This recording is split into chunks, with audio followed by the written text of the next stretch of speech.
Hello everyone, मैं ब्रजेश कुमार अपने YouTube channel GK by Brajesh पे स्वागत करता हूं। दोस्तों, हम लोगों ने दृष्टि मैगजीन का जो करंट अफेयर है उसका हम लोगों ने राष्ट्रीय परिदृश्य देख लिया था और उसमें हम लोगों ने 3 पार्ट में देखा था। तो दोस्तों, जो लोगों ने अभी तक नहीं देखा है वो जाकर प्लीज़ उसमें आप देख सकते हैं जीके बाय ब्रजेश पर। अभी आपको मिल जाएंगे वीडियो सेक्शन में। और उसके बाद हम लोग यहाँ पर आज शुरू कर रहे हैं, अंतर्राष्ट्रीय परिदृश्य को शुरू करेंगे।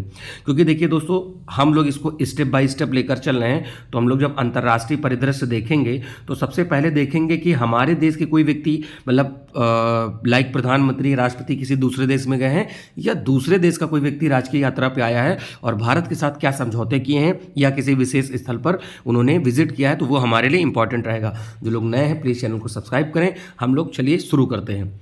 ठीक है दोस्तों, तो देखिए हम लोग यहाँ पर थे अंतर्राष्ट्रीय, ये हम लोगों ने राष्ट्रीय परिदृश्य पूरा खत्म कर लिया है 3 पार्ट में। और आप देखिए जैसे 220 पेज में है, तो मैं कोशिश कर रहा हूँ रोज़ एटलीस्ट 15 से 20 पेज को मैं बताऊँ। और नीचे मैंने यहाँ पर क्या किया है कि आपको पहले वो मैंने दे दिया है, तीनों देख सकते हैं। और यहाँ पर हम लोग अंतर्राष्ट्रीय परिदृश्य का अंतर्राष्ट्रीय संबंध देखेंगे, भारत के साथ अन्य देशों तथा विभिन्न देशों के साथ पारंपरिक अंतर संबंध। इसके बाद हम अंतर्राष्ट्रीय प्रकरण और अंतर्राष्ट्रीय सम्मेलन लेकर आएंगे। तो चलिए शुरू करते हैं बिना किसी देरी के। तो दोस्तों, यहाँ पर हम लोग अंतर्राष्ट्रीय संबंध को देखेंगे।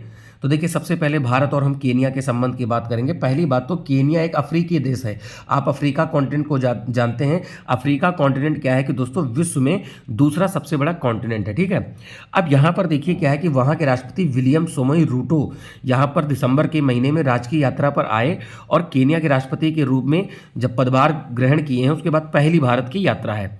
इस यात्रा के दौरान वैश्विक जैव ईंधन तथा अंतर्राष्ट्रीय सौर गठबंधन में शामिल होने की घोषणा की। कौन शामिल हो रहा है दोस्तों? केनिया शामिल होगा। और इंटरनेशनल सोलर अलायंस की हम बात करें तो ये 2015 में जब पेरिस कन्वेंशन हुआ था तब भारत और फ्रांस के सहयोग से बना था। ठीक है, तो ये हम लोग को ध्यान रखना है। इंटरनेशनल सोलर अलायंस, इसका हेडक्वार्टर गुरुग्राम में है। गुरुग्राम बोले तो दोस्तों कहाँ है? हरियाणा में है। तो आप समझ गए होंगे। ठीक है दोस्तों, चलिए आगे हम बताते हैं। तो ये अंतर्राष्ट्रीय सौर गठबंधन में कौन शामिल होता है भाई? कैंसर और कैप्रिकॉर्न के बीच में जितने देश हैं मैक्सिमम वही हैं, क्योंकि सनलाइट यहां पर पूरे साल भर रहती है। और वैश्विक जैव ईंधन गठबंधन, आपको पता है कि बायोफ्यूल की इस समय कितनी जरूरत है। तो यहाँ पर जो समझौते हस्ताक्षर हुए हैं, तो यहाँ पर देख लीजिए कृषि के आधुनिकीकरण के लिए भी हस्ताक्षर हुए हैं और 250 मिलियन ऋण जो है भारत प्रदान करेगा। अब खेलों में सहयोग, डिजिटल परिवर्तन के लिए जनसंख्या के पैमाने पर डिजिटल सहयोग, सांस्कृतिक कार्यक्रमों को लेकर आदान प्रदान। तो ये सबसे ज़्यादा इंपॉर्टेंट ये एक पॉइंट और है कि इंदिरा गांधी यानी जो इग्नू ओपन यूनिवर्सिटी है, केनिया के साथ मुक्त विश्वविद्यालय के मध्य एक समझौता हुआ है। यानी जैसे हम लोग क्या है, ओपन यूनिवर्सिटी है इग्नू, जिसका जो सेंटर है दिल्ली है, वैसे ही वहाँ पर DU के ओपन यूनिवर्सिटी है। तो इन दोनों के बीच में एक साझा हुआ है। तो ये हमने देख लिया केनिया के साथ संबंध। इसके बाद दोस्तों देखते हैं तंजानिया। देखिए तंजानिया को हम लोग ज्योग्राफी में पढ़ते हैं। वहाँ पर एक किलिमंजारो पर्वत है जो कि पूरे अफ्रीका का सबसे ऊंचा पर्वत है। मैंने एक पर्वत और पठार वाली मैंने वीडियो अपलोड करी है, उसको आप जाकर देख सकते हैं। जो भी फैक्ट आपके यहाँ पर मैं ऐड करूँ वो जाहिर सी बात है कहीं ना कहीं दोस्तों एग्जाम में कायम आएंगे। इस वजह से मेरा एक प्रयास है कि आपको हम एक्स्ट्रा पॉइंट के साथ जोड़ते चलें। तो देखिए यहाँ से भारत के राष्ट्रपति द्रौपदी मुर्मू के निमंत्रण पर तंजानिया के जो यहाँ पर राष्ट्रपति हैं सामिया सुलू हसन ने 8 से 10 अक्टूबर के बीच भारत की यात्रा की और ये तंजानिया की पहली महिला राष्ट्रपति हैं। देखिए किसी भी देश के क्षेत्र में, अगर किसी भी क्षेत्र में मतलब महिलाओं ने अगर उत्कृष्ट योगदान दिया है या पहली बार उस पद पे पहुंची हैं तो वो दोस्तों हमारे लिए इंपॉर्टेंट हो जाता है।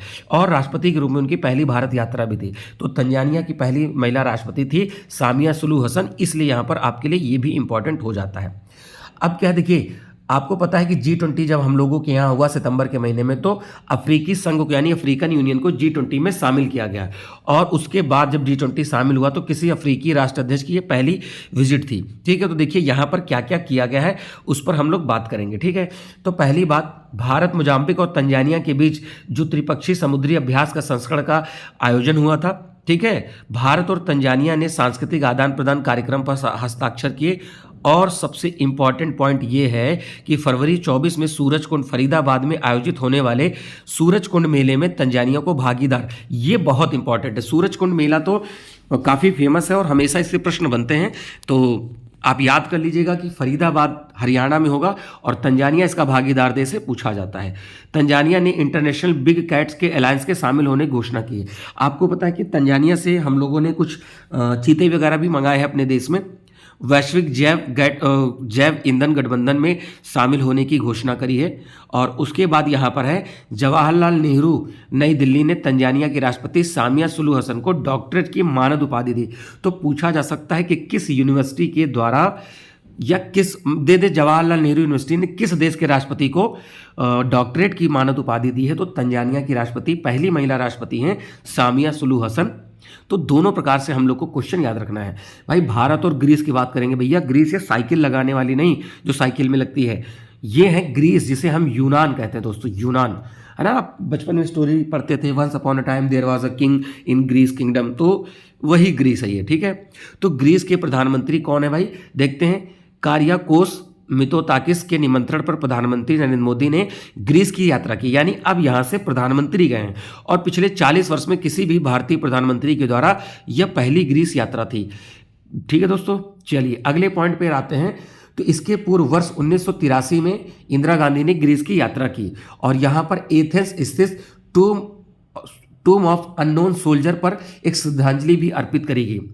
यह था विभिन्न युद्ध के दौरान मारे गए ग्रीस के सैनिकों का एक स्मारक चिन्ह है। जैसे हम लोगों के यहाँ दिल्ली में इंडिया गेट, पहले वहाँ पर जाते तब इंडिया गेट के पास में वहाँ पर एक स्मारक भवन बनाया गया है।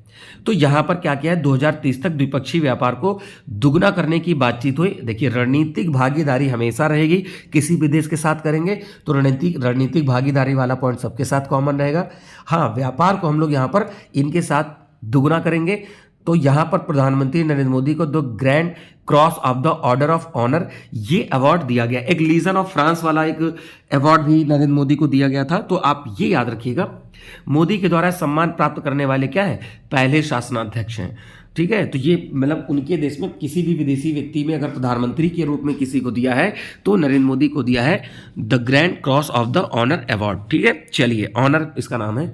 भारत और यूएई को देख लेते, यूनाइटेड अरब एमिरेट्स। तो देखिए भाई यहाँ पर इस यात्रा के दौरान नरेंद्र मोदी आबू धाबी पहुंचे और उन्होंने संयुक्त राष्ट्र जलवायु परिवर्तन, जिसको हम COP28, भैया ये सीधे सीधे COP28 हमारे लिए इंपॉर्टेंट रहेगा। कहाँ हुआ, यूएई यानी दुबई वाले शहर में। सुल्तान अहमद अल जाबेर से मुलाकात की, ये वहाँ के प्रधानमंत्री हैं, ठीक है। मे भी राजा हो, किंग हो, बट अभी इसको थोड़ा सा नीचे देखते हैं, किंग है वहाँ के, ठीक है। इसके बाद यहाँ के जो राष्ट्रपति हैं इनका नाम है शेख मोहम्मद बिन जायद अल नहान, के साथ इनकी वार्ता हुई। और यहाँ पर देखिए शिक्षा मंत्रालय, भारत सरकार, शिक्षा ज्ञान विभाग, अबू धाबी, आईटी दिल्ली के बीच में एक समझौता हुआ, ठीक है। अब यहाँ पर देखो भैया ये जो तीनों पॉइंट है महा इंपॉर्टेंट है, ठीक है। अभी कुछ लोग एनिमल इंपॉर्टेंट कहते हैं, कोई कुछ भी बोलता है, बट मैं कहूँगा भैया महा इंपॉर्टेंट है। का है, आइए चलिए देखते हैं भाई। अबू धाबी में यूएई में आईआईटी दिल्ली परिसर की स्थापना करना है।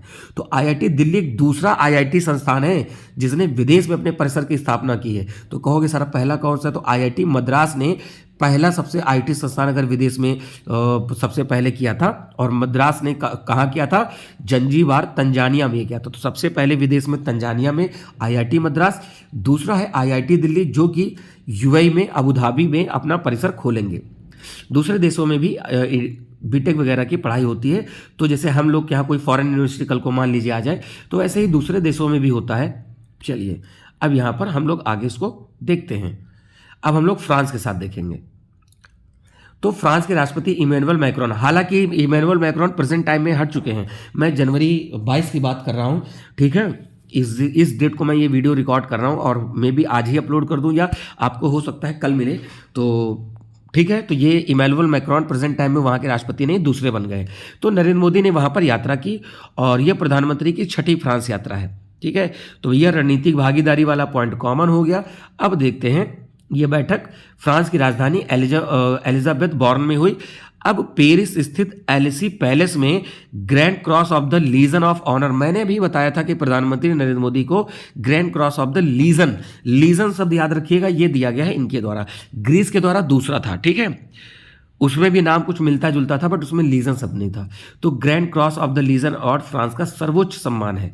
भारत की स्वतंत्रता के पश्चात पुरस्कार से सम्मानित होने वाले प्रधानमंत्री नरेंद्र मोदी पहले भारतीय व्यक्ति हैं। और बेस्टिल डे पे इनको इनवाइट भी किया था।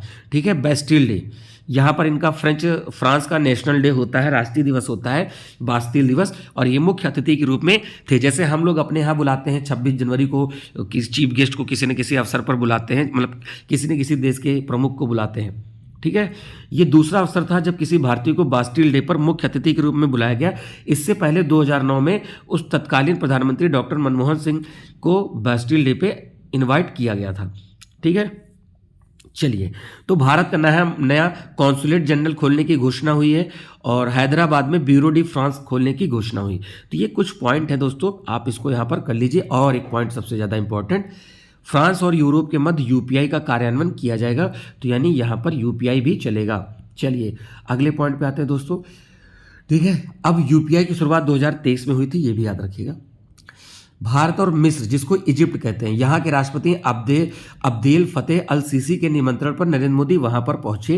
ठीक है, और जनवरी 2023 में ये जो फतेह अल सीसी हैं, ये मुख्य अतिथि के रूप में आमंत्रित किए गए थे। और फिलहाल इजिप्ट में नरेंद्र मोदी की पहली यात्रा थी। ठीक है, और इजिप्ट के साथ अभी मैं बताता हूँ, एक मिलिट्री एक्सरसाइज की गई है जिसका नाम है साइक्लोन 1, राजस्थान के जोधपुर में आयोजित की गई है। तो साइक्लोन 1 पहला है जो मिलिट्री एक्सरसाइज हुआ है, साइक्लोन 1। तो इसको ये मत समझिएगा कि चक्रवात का तो नहीं है दोस्तों, तो ये साइक्लोन है, आप ये समझ लीजिएगा। ठीक है, मैं कलर चेंज कर देता हूँ थोड़ा सा। चलिए अगले पे आते हैं। तो यहाँ पर क्या किया गया है, अगला जो है देखिए, रणनीतिक भागीदार है ही हैं, और अवार्ड वगैरह देख लेते हैं क्या दिया गया है। ऑर्डर ऑफ द नाइल, तो इजिप्ट को गिफ्ट ऑफ नाइल कहते हैं, तो जैसे ही नाइल शब्द आएगा तो आप इजिप्ट कर सकते हो। दूसरा है ऑर्डर ऑफ द नाइल, मिस्र का सर्वोच्च नागरिक सम्मान है, और नरेंद्र मोदी ये अवार्ड पाने वाले पहले भारतीय हैं। ठीक है, और यहाँ पर इसकी स्थापना के, भारत और मिस्र के राजनयिक संबंध के स्थापना के 75 वर्ष पूरे भी हो गए थे। ठीक है, चलिए आगे पे आते हैं। भारत और अमेरिका का देखते हैं। ठीक है दोस्तों, तो यहाँ पर हम लोग देखेंगे, इससे पहले 6 बार दौरे पे गए, लेकिन यहाँ पर द्विपक्षीय और बहुपक्षीय कार्यक्रम में भाग लेने के लिए संपन्न हुई थी। राजकीय यात्रा के रूप में ये पहली थी।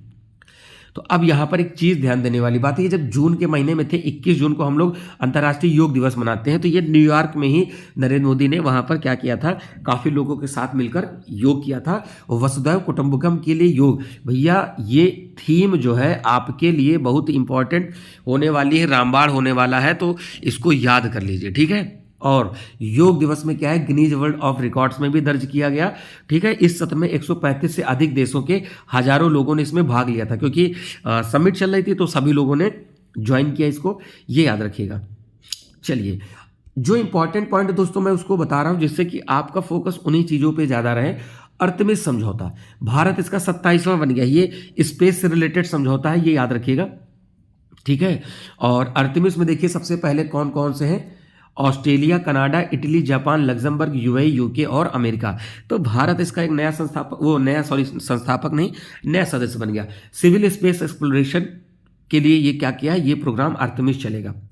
एक और मिशन है नासा का और इसरो का मिलकर निसार बोलते हैं। नासा मतलब ये क्या है, निसार, नासा और ISRO, national aeronautics space administration, ये नासा की स्पेस यानी यूएसए की स्पेस एजेंसी है, और ISRO Indian space research organisation, ये इंडिया की स्पेस एजेंसी है। तो इसरो 1969 में बना है। इसरो कब बना दोस्तों, 1969 में बना। नासा कब बना, 1958 में बना। और एक बात मैं बता दूं, नासा का हेडक्वार्टर वॉशिंगटन डीसी में है और इसरो का है बेंगलोर में। तो ये कुछ पॉइंट हैं, आप इसको याद कर सकते हैं।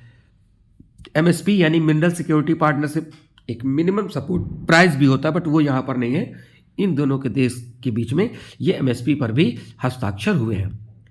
तो अगला देखते हैं भाई।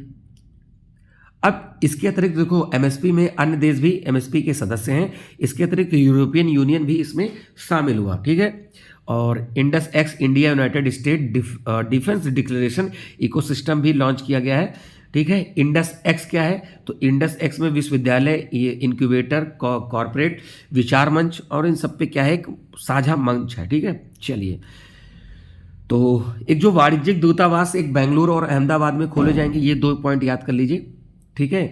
और अमेरिका के सिएटल में नया वाणिज्यिक दूतावास खोला जाएगा और ह्यूस्टन विश्वविद्यालय में तमिल अध्ययन चेयर स्थापित की जाएगी और शिकागो विश्वविद्यालय में विवेकानंद चेयर स्थापित की जाएगी। आपको पता है शिकागो में ही स्वामी विवेकानंद जी ने अपना फेमस स्पीच दिया था जिसमें उन्होंने शुरुआत की थी कि brother and sister of United state of America. तो काफ़ी प्रशंसा हुई थी और काफ़ी लोग इनके फिर समर्थक बन गए थे। सर्बिया, तो देखिए सर्बिया में राष्ट्रपति द्रौपदी मुर्मू जी गई और इनकी किसी यूरोपीय देश की पहली यात्रा थी, ठीक है। और वहाँ की जो राष्ट्रपति हैं अलेक्जेंडर वुसिच, उनके साथ द्विपक्षीय बैठक हुई और वहाँ की जो प्रधानमंत्री हैं एना ब्रानविक, उनके साथ भी यहाँ पर उन्होंने बैठक की।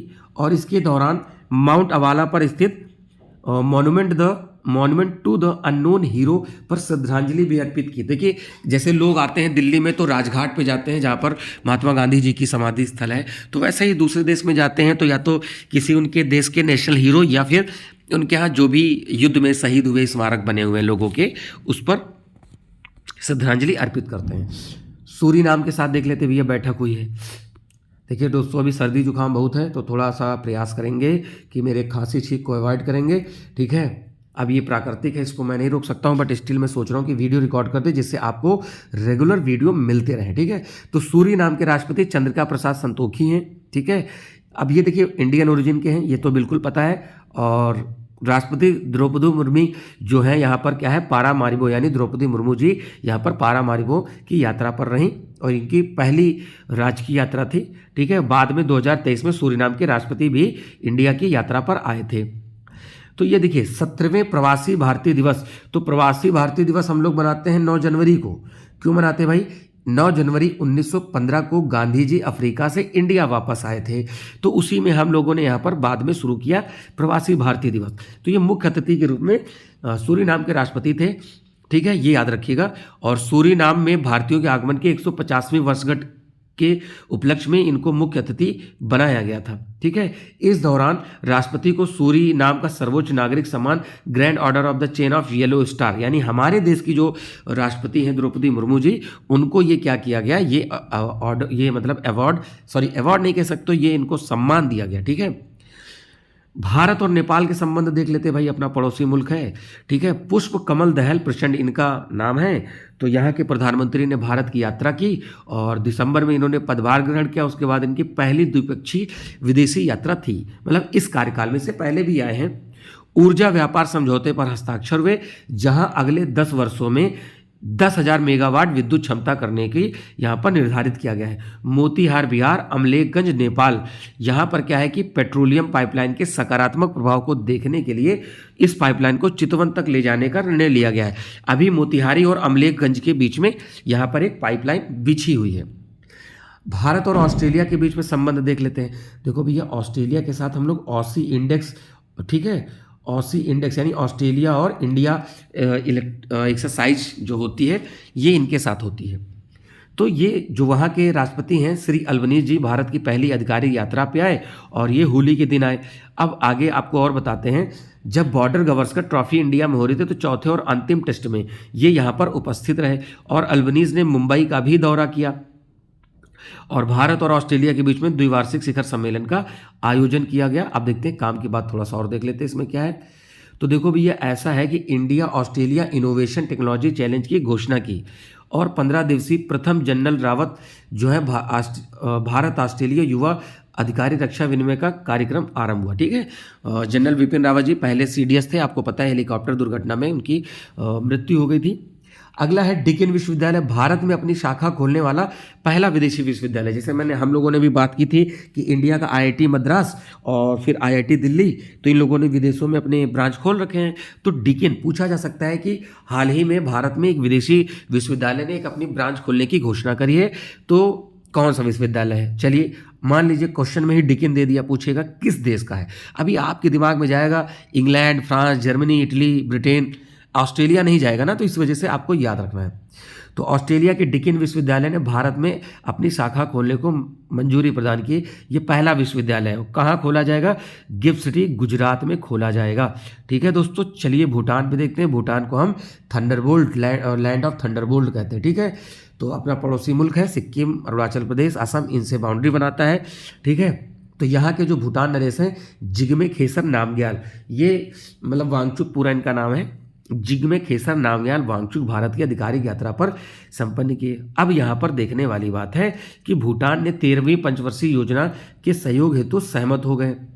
ये पॉइंट बहुत इंपॉर्टेंट है कि भूटान में भारत के सहयोग से मांगदेछू जल विद्युत परियोजना जो 720 मेगावाट है उसका निर्माण करने का निर्णय लिया गया और लिया गया था और भूटान को सौंप दिया गया है।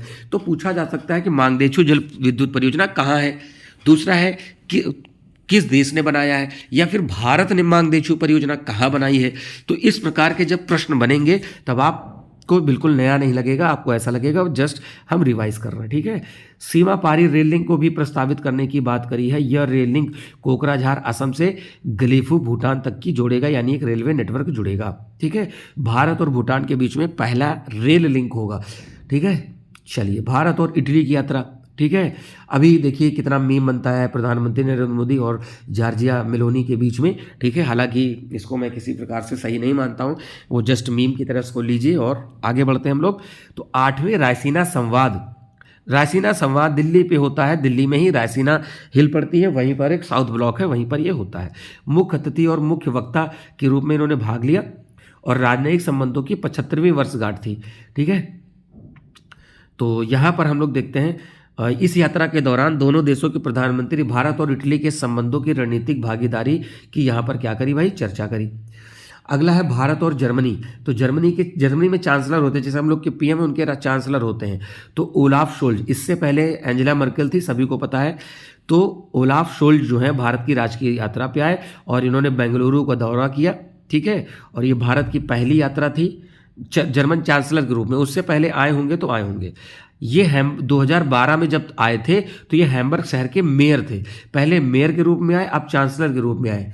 ठीक है, अब जैसे मान लीजिए नरेंद्र मोदी कहीं विधायक के रूप में गए होंगे, फिर बाद में हो सकता है मुख्यमंत्री के रूप में गए हों, अभी भारत के प्रधानमंत्री के रूप में जाते हैं। ठीक है, अगला है भारत और मिस्र। इजिप्ट वाली बात हो चुकी है, 74वें गणतंत्र दिवस पे अतिथि थे, उसी की बात है। उसके बाद इंडिया ने विजिट करी थी और यहाँ पर क्या है कि यहाँ के अब्दुल फतेह अल सीसी इंडिया में आए, तो ये याद रखिएगा। भारत और बांग्लादेश, तो बांग्लादेश मैत्री पाइपलाइन यहाँ पर शुरू की गई है। सिंपल सा प्रश्न बन सकता है, मैत्री पाइपलाइन किन दो देशों के बीच में बनी है? तो दोस्तों ये आपको याद रखना है, हमारे पड़ोसी मुल्क बांग्लादेश के साथ, जिसके साथ हमारी सबसे लंबी अंतर्राष्ट्रीय सीमा बनाती है भारत और बांग्लादेश के बीच में 4096 किलोमीटर की। तो जो पॉइंट दोस्तों मैं आपको यहाँ पर अपडेट करता हूँ, प्लीज़ उसको नोटिस कर लिया करें, क्योंकि मैं अन्यथा चीज़ कोई नहीं बताऊँगा जिससे कि आपको एग्ज़ाम में सहायता ना मिले। ठीक है, इतना आप यकीन रखिएगा, आपको हम काम की चीज़ ही बताएंगे। तो भैया इनके बीच पहली सीमा पारी ऊर्जा पाइपलाइन है। 1 मिलियन मीट्रिक टन प्रतिवर्ष उच्च स्पीड डीजल को परिवहन करने की क्षमता है। इतना डीजल यहाँ पर परिवहन किया जा सकता है। यह पाइपलाइन नुमालीगढ़ रिफाइनरी लिमिटेड से सिलीगुड़ी स्थित विपणन टर्मिनल से बांग्लादेश पेट्रोलियम कारपोरेशन के पार्वतीपुर तक डिपो है। 131 किलोमीटर की लंबाई है, 131.57, ये हमको याद रखना है। क्लियर है दोस्तों? तो ये दोस्तों यहाँ पर आपका आज का टॉपिक हो गया। जो लोग नए हैं प्लीज़ चैनल को सब्सक्राइब करें। ठीक है, और ये अभी अंतर्राष्ट्रीय सेगमेंट का पहला वीडियो है, और इसके बाद जो हमने अभी इंडेक्स में बताया था, जितनी भी सबमिट हुई होंगी या और जो भी इवेंट्स हुए हैं उनके बारे में हम लोग नेक्स्ट क्लास में चर्चा करेंगे। ठीक है, तो ज़्यादा से ज़्यादा लोगों में प्लीज़ वीडियो को शेयर करें और वीडियो को लाइक करें और प्लीज़ चैनल को सब्सक्राइब करें, ये आप कर लीजिए। और जो लोग अभी तक राष्ट्रीय परिदृश्य को नहीं देखे हैं वो प्लीज़ जाकर राष्ट्रीय परिदृश्य को देखें। 3 पार्ट में मैंने कराया है, और जब आप उसको देखेंगे उम्मीद करिए कि आपको बिल्कुल काम आने वाला है। ये मैगजीन साथ में लेकर बैठिए जिससे कि आपका जल्दी कवर हो जाए। ठीक है, चलिए मिलेंगे नए वीडियो के साथ, नए सेगमेंट के साथ। अच्छे से पढ़ते रहिए। तब तक के लिए नमस्कार, थैंक यू, जय हिंद दोस्तों।